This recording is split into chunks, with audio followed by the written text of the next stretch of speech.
오늘은 사무엘상 19장 말씀입니다. 자, 사무엘상 19장 말씀입니다. 자, 어저께 저희가 이제 다윗을 죽이려고 하는 그 사울에 대한 모습을 저희가 잠시 봤었는데요.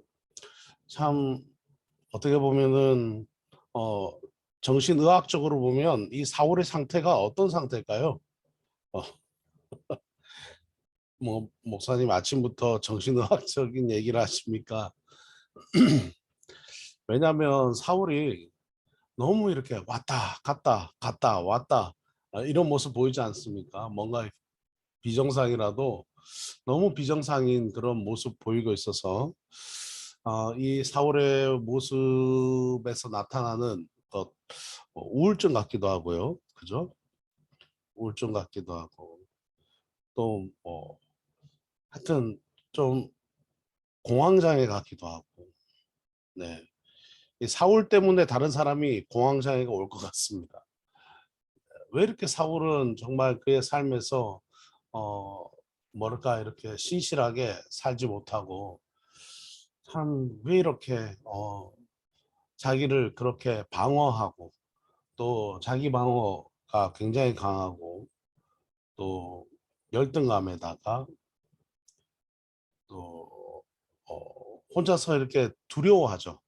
다윗을 두려워합니다. 두려움. 그리고 어, 또 어떤 모습이 이 사울에게서 나타납니까?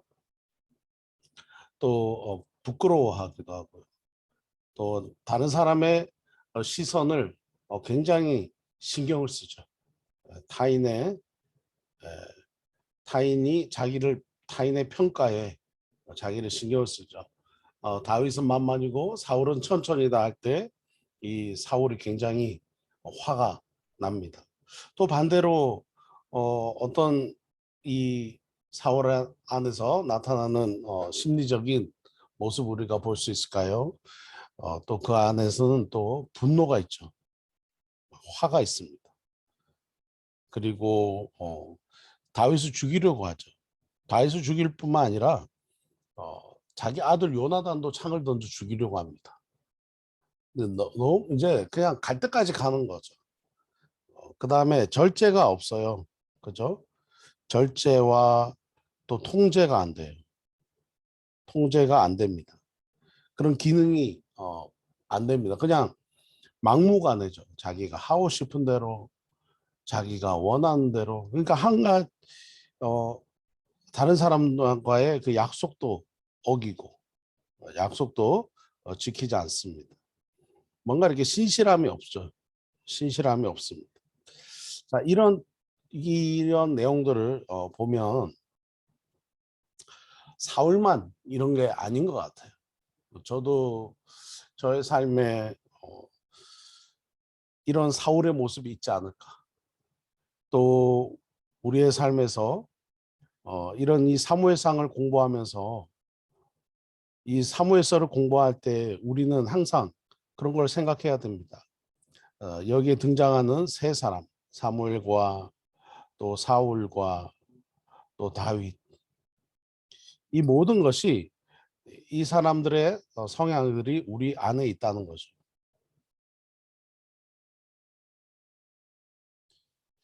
결국은 우리 안에도 이 사무엘의 이런 그 신실함, 하나님의 그 선지자로서의 그 사명을 감당하는 신실함이 우리 안에 있어요. 또 함께 또 사울의 연약함이, 사울의 이 상처받은 이 쓴뿌리의 모습들이 우리 안에 있습니다.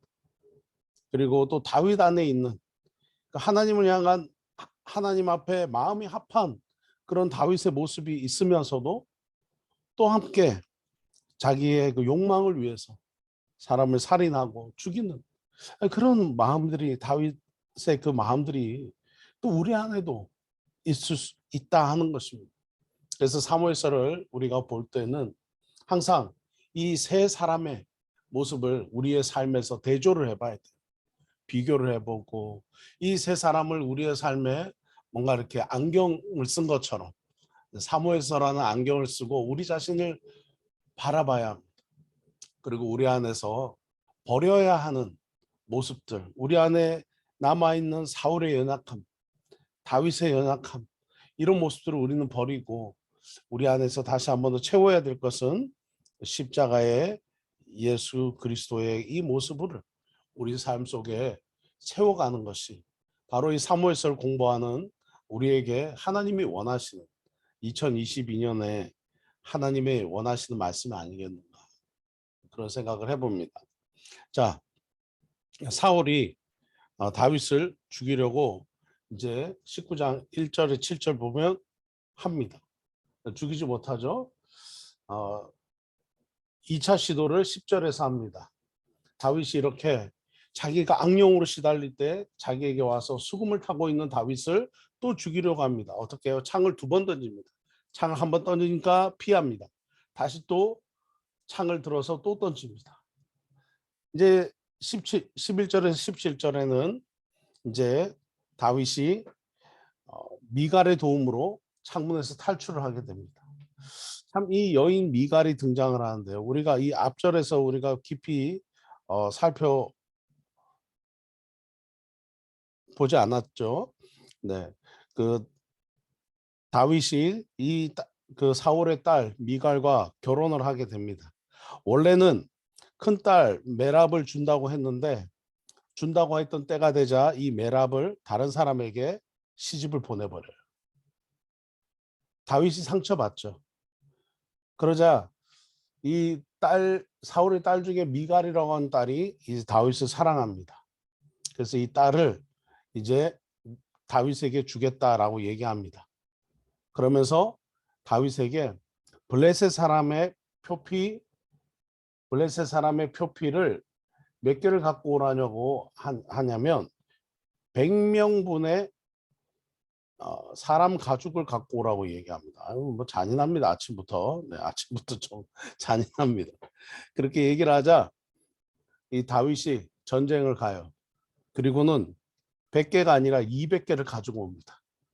그러면서 결혼을 하게 됩니다. 18장 30절 보시면 19장 바로 한 절 앞에 보시면 다윗이 사울의 모든 신하보다 더 지혜롭게 행하며 그의 이름이 심히 귀하게 되니라. 네. 그러면서 사울의 평생 대적이 다윗이 되게 됩니다. 이 결혼했던 이 미갈, 이 다윗과 결혼한 미갈, 이 여인은 계속 반복해서 나온 단어가 뭐냐면 미갈이 다윗을 사랑하며, 이런 나옵니다. 다윗을 사랑하며 이런 단어가 나옵니다. 계속 반복해서 이 말이 나옵니다. 이제 이 미갈이 이 19장 11절에 보면 19장 11절요. 이제 사울이 또 다시 다윗을 죽이려고 병사들을 보냅니다. 그렇게 하자 다윗의 아내 미갈이, 성경은 분명히 이렇게 표현하죠. 다윗의 아내 미갈. 참 그녀의 인생이 참 기고합니다. 또 이후에 보면 참 안타까운 모습들이 많이 나오는데요. 자, 다윗의 아내 미갈이 다윗에게 말하되 당신 이 밤에 도망가지 않으면 죽을 것이다 얘기하고 12절에 보면 창문에서 줄을 달아서 그가 도망가게 합니다. 그리고는 이 미갈이 어떻게 하냐면은 우상을 갖다가 이렇게 데려다 놓고는 이렇게 이불을 덮어요. 그리고는 잔다라고 얘기를 하는 거죠. 누구에게? 병사들에게. 병사들이 이불을 탁 걷히니까 이 우상의 모습을 에다가 이불을 덮어 놓는 거죠. 자, 이 모습 보고 사울이 이 미갈에게 굉장히 화를 냅니다. 네가 어떻게 아빠를 도와주지 않고 도망가게 하느냐? 이렇게 화가 난 거죠, 사울이. 자, 이 모습만 봐도 얼마나 답답합니까? 네, 사랑하는 딸입니다. 근데 그 딸과 함께 그 딸의 남편을 죽이려고 하는 거죠. 그 딸이 어떻게 협조할 수 있겠습니까? 그런데 협조하지 않는 그 딸에게 네가 어떻게 내가 너의 남편을 죽이는 것을 협조하지 않느냐. 자, 이 정도까지 되면 정말 얼마나 사울의 주변에 있는 많은 사람들이, 사울의 주변 인물들이 얼마나 많은 황당한 일을 겪고 있는지를 여러분 보시게 될 겁니다. 우리 나라 뭐 조선왕조실록에도 보면 정말 황당한 그런 일이 있었던 왕이 가끔 있습니다만은 이 사울만큼 이렇게 엽기적인 사람 처음 본 것 같아요. 정말 이런 왕이 있을 수 있나?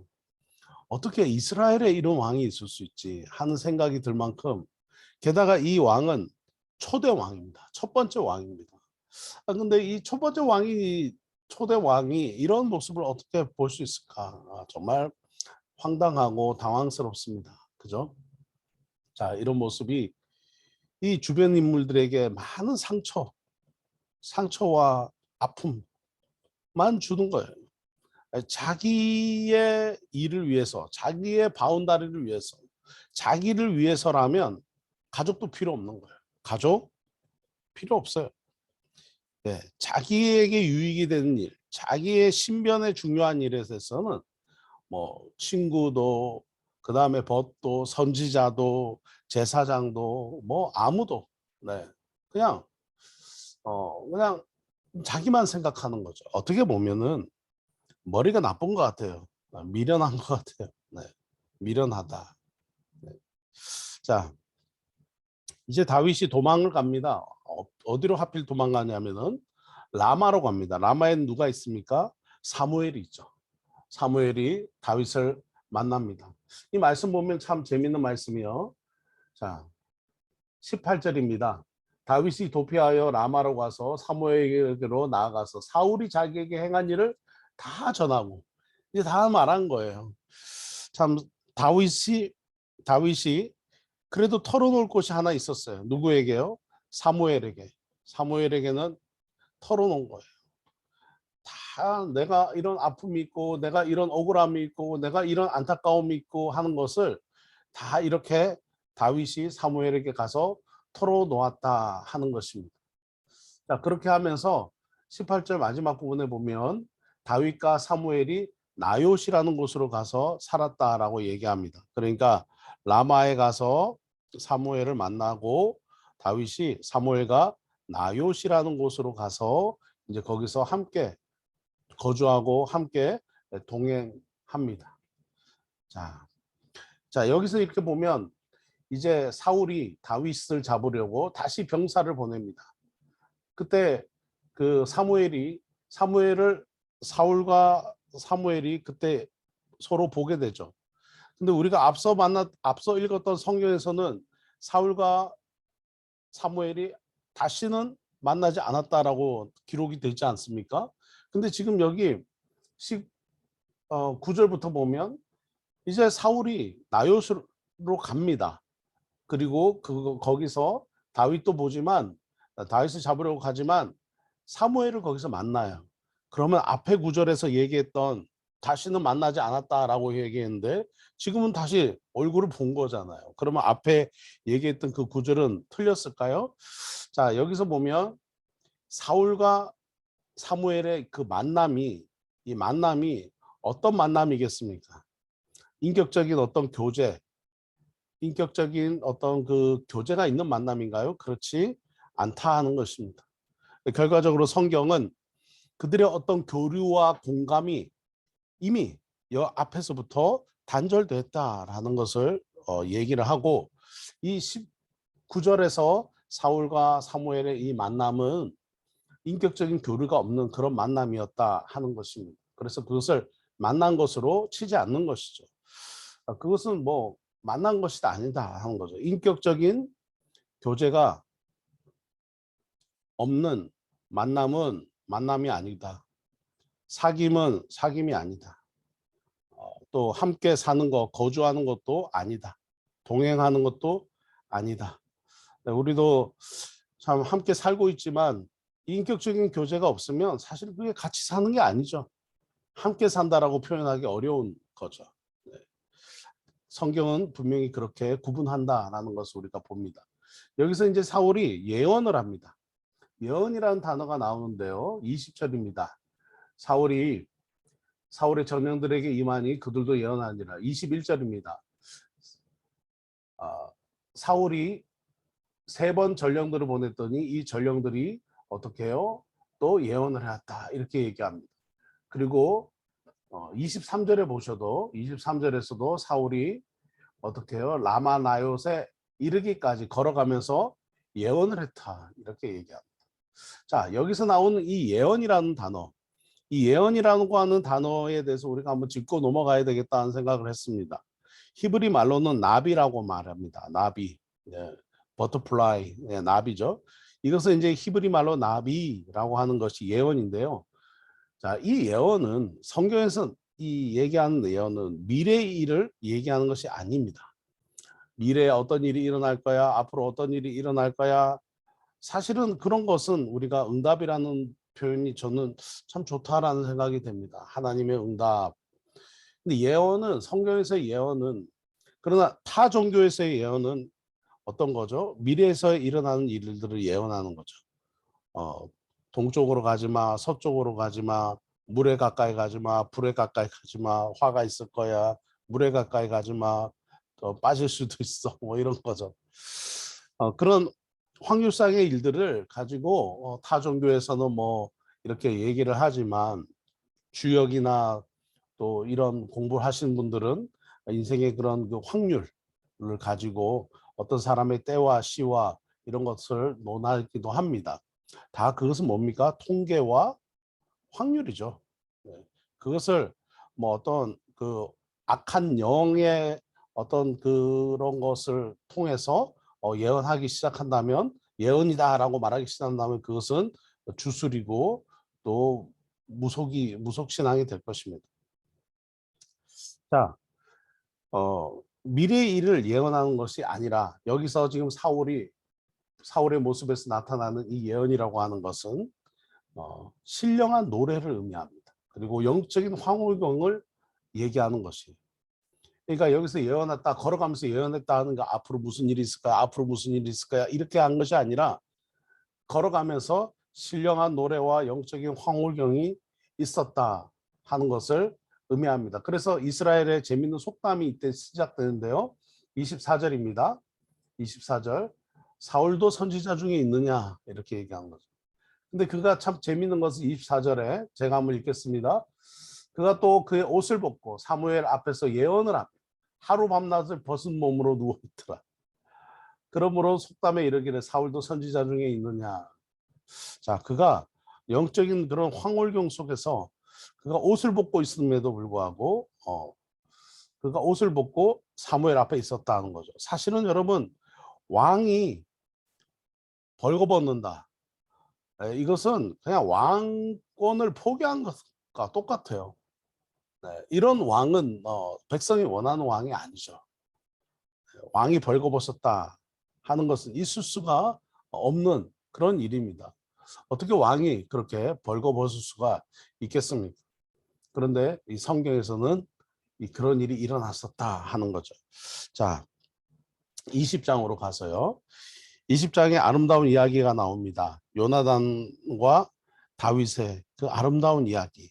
자, 1절을 보시면 한번 제가 읽겠습니다. 1절 다윗이 라마나요스에서 도망하여 요나단에게 이르되 내가 무엇을 하였으며 내 죄악이 무엇이며 네 아버지 앞에서 네 죄가 무엇이기에 그가 내 생명을 찾느냐. 2절입니다. 요나단이 그에게 이르되 결단코 아니라 네가 죽지 아니하리라. 내 아버지께서는 크고 작은 일을 내게 알리지 아니하고는 행하지 아니하니 내 아버지께서 어찌하여 이 일을 숨기고 내게 숨기리요. 그렇지 아니하니라. 이렇게 얘기를 합니다. 요나단은 아버지를 믿었어요. 요나단은 아버지를 믿었어요. 그런데 좀 잠시 후에 결론은 뭡니까? 자기 아버지가 자기를 속였던 거죠. 우리가 다음 세대들 또 자녀들 우리가 어떻게 교육하고 또 어떻게 그들을 정말 바른 길로 이끌어야 하는지 이 사울의 모습을 통해서 우리는 좀 볼 수 있다 하는 거죠. 우리가 자녀들에게 거짓말하고 속이고 할 때는 이 자녀들이 어떤 일들을 겪습니까? 큰 상처를 받는다 하는 것입니다. 참 안타까운 일입니다. 이런 일이 없어야 되는데 이 요나단은 사울을 철저하게 믿고 있어요. 아버지를 신뢰하고 있어요. 착한 요나단이죠. 착한 요나단. 그래서 1절부터 11절까지 보시면은 이제 다윗이 요나단에게 얘기합니다. 5절 보십시오. 5절 밑줄 한번 꺼 보십시오. 다윗이 요나단에게 이르되 내일은 초하루인즉 내일은 초하루다. 그러니 1일이다. 그러니 내가 왕을 마땅히 모시고 앉아 식사를 해야 되는데, 자, 초하루 날은 왕과 함께 신하들이 식사를 했다 하는 것입니다. 네. 조찬을 했다 하는 거죠. 그런데 이때 어떻게 해요? 다윗이 참석하지 않고 도망가겠다는 거예요. 도망가서 3일간 숲에 숨어 있겠다. 숲속에서 숨어 있겠다. 그리고는 만약에 네가 아버지의 의중을 판단하고 그가 나를 죽일 것 같으면 내게 사인을 주라. 그러면 숲에 내가 숨어 있다가 네가 숲에 사람들하고 이렇게 나타나서 내게 사인을 주면 내가 도망가겠다. 네가 사인을 만약에 주지 않으면 내가 너에게 다가오겠다. 자, 이렇게 얘기를 하는 거죠. 만약에 아버지가 나를 죽이려고 하는 의중이 확실하다면 내게 사인을 주라. 이렇게 얘기를 합니다. 자, 이 얘기를 하면서 두 사람이 이제 갑니다. 그러면서 이 요나단의 이 아름다운 이야기가 어디서 나타나냐면요. 자, 13절부터 14절까지 여러분 한번 밑줄을 한번 꺼 보십시오. 사실 13절부터 16절까지 밑줄을 한번 꺼 보십시오. 한마디로 이 말입니다. 내 아버지가 너를 해치려 하는데도 내가 너에게 얘기해 주지 않으면 내가 벌을 받을 것이다. 그러나 나는 하나님께서 내 아버지와 함께 하시던 것처럼 너와 함께 하기 원한다. 그러면서 너는 내가 너를 살려주면 넌 네가 사는 날 동안 내가 사는 날 동안 나를 내게 인자를 베풀어서 헤세드죠. 자비를 베풀어서 나를 죽지 않게 하고 15절입니다. 나를 보호해달라. 이렇게 얘기를 하고 16절에서는 하나님께서 다윗의 대적들을 치실지어다라고 선언을 합니다. 자, 그러면서 얘기를 하죠. 사실 여기서 12절에서 쭉 이렇게 자기가 가만히 있으면 왕권을 얻어요. 그런데 그냥 다윗을 죽이면 왕권이 자기에게 자연스럽게 오는 것도 자연스럽고 자기가 왕권을 이어받았을 때 자기보다 더 실력자가 없기 때문에 그 기득권을 유지하는 데 도움이 됩니다.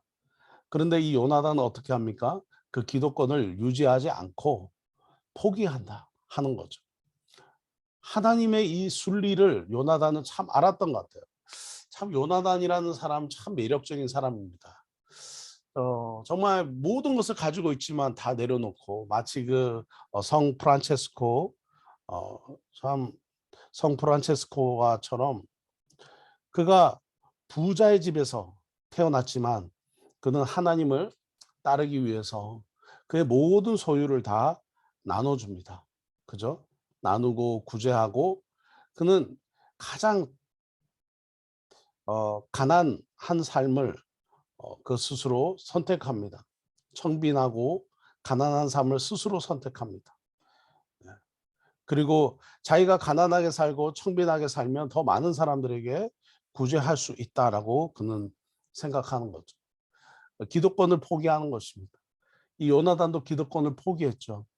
기득권을 내려놓는 것. 이것을 우리는 어떤 말로 표현할 수 있냐면 권리 포기라고 말할 수 있습니다. 내가 당연히 누릴 수 있고 내가 당연히 받을 수 있고 내가 당연히 할 수 있는 것을 자기가 의도적으로 포기하는 것이죠. 하나님의 영광을 위해서. 네, 하나님의 영광을 위해서. 사실은 그 모든 기득권이라는 것도 다 하나님께서 주신 것이죠. 우리가 주의를 성수하는 것도 모든 나를 내 마음대로 쓸 수 있다 하는 기득권이 우리에게 있지만 권리가 있지만 포기하고 이 주일만큼은 하나님께 드리겠다 하는 거죠. 마찬가지로 11조도 마찬가지죠. 모든 재정을 내 마음대로 쓸 수 있지만 내가 포기하고 10분의 1을 하나님께 드리는 거죠. 이런 그 신앙의 행위들 우리가 집사직분을 받거나 세례교인이 되면 우리가 주초를 끊지 않습니까? 음주하고 담배를 흡연하는 일을 우리 한국 교회는 끊게 합니다. 네, 이것이 뭐 구원의 조건이다 아니다 그렇게 말하고 싶지 않고 우리 한국 교회는 전통을 따라서 끊습니다. 네, 참 중요한 것 같아요. 내가 하고 싶지만 내가 할 수 있지만 그 모든 권리를 포기하는 거죠. 뭐 때문에요? 하나님의 영광을 위해서 포기한. 자, 요나단이 그렇게 포기를 합니다. 요나단이 사울의 진심을 파악을 합니다. 사울이 다윗을 죽이려고 하는 거죠. 24절부터 보면 요나단이 다윗을 적극적으로 변호를 합니다. 다윗이 어떻게 왜 다윗을 죽이려고 하십니까? 이렇게 얘기합니다. 그러자 여러분 30절 한번 보십시오. 30절에 정말 사울의 모습 보면 우리 모두가 정말 우울증이 걸릴 것 같아요. 30절 제가 읽겠습니다. 사울이 요나단에게 화를 내며 그에게 이르되 폐역무도한 계집의 소생아 네가 이새의 아들을 택한 것이 네 수치와 네 어미의 벌거벗은 수치됨을 내가 어찌 알지 못하냐. 이새의 아들이 땅에 사는 동안은 너와 네 나라가 든든히 서지 못하리라. 그런즉 이제 사람을 보내어 그를 내게로 끌어오라. 그는 죽어야 할 자이다. 이렇게 얘기합니다. 32절 보면 그가 죽을 일이 무엇입니까? 무엇을 했습니까? 이렇게 얘기하죠. 그렇게 얘기하자 33절 보세요. 사울이 33절 밑줄 한번 꺼보십시오. 사울이 요나단에게 단창을 던져 죽이려 한지라. 요나단이 그의 아버지가 다윗을 죽이기로 결심한 줄 알고 자 요나단이 상처를 받습니다. 그리고 아버지의 식탁에서 떠납니다. 그리고 이틀 동안 계속 식사를 하지 않습니다. 너무 슬픈 거죠. 큰 상처를 받은 거죠. 저는 우리 다음 세대 정말 우리 기성세대가 해야 될 가장 중요한 덕목은 상처 주지 않는 것입니다. 상처 주지 않아야 됩니다. 왜 상처 주지 않아야 되냐? 하나님의 뜻이 이 다음 세대에 이루어지기 위해서는 상처 주지 않아야 됩니다. 상처는 하나님의 뜻이 이루어지지 못하도록 다음 세대로 하여금 영적인 에너지를 소비하게 합니다. 영적 에너지를 낭비하게 하는 것이 바로 뭐죠? 상처입니다. 그러므로 하나님의 뜻이 이루어지지 못한다 하는 것이죠. 자, 요나단이 이제 들판으로 가서 다윗에게 사인을 줍니다. 활을 하나 쏘아 올려서 사인을 주고 이제 다윗이 그것을 알고 숨습니다. 자, 41절부터 42절 한번 밑줄 그어 보십시오. 아이가 가매 다윗이 곧 바위 남쪽에서 일어나서 땅에 엎드려 세 번 절한 후에 서로 입 맞추고 같이 울되 자 다윗과 요나단이 만나서 같이 웁니다. 다윗이 더욱 심하더니 다윗이 더 크게 웁니다. 펑펑 웁니다. 요나단이 다윗에게 이르되 평안히 가라. 우리 두 사람이 여호와의 이름으로 맹세하여 이르기를 여호와께서 영원히 나와 너 사이에 계시고 나와 너 사이에 누가 계신다고요? 사이에 하나님이 계신다 하는 거죠. 하나님이 계시고 내 자손과 네 자손 사이에 계시리라 하였느니라. 다윗은 떠나고 요나단은 성읍으로 들어가니라.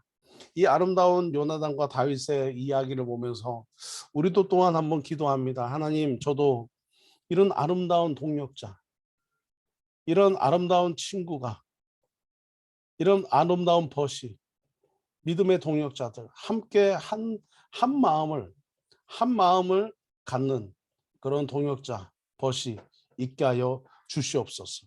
한 마음을 품는 이 아름다운 벗과 같은 성도님들 되게 하여 주시옵소서. 우리 성도님들이 다윗과 요나단과 같은 아름다운 우정이 있는 그런 그 신앙의 정이 있고 신앙의 의리가 있는 그런 우리 교회가 되었으면 좋겠습니다.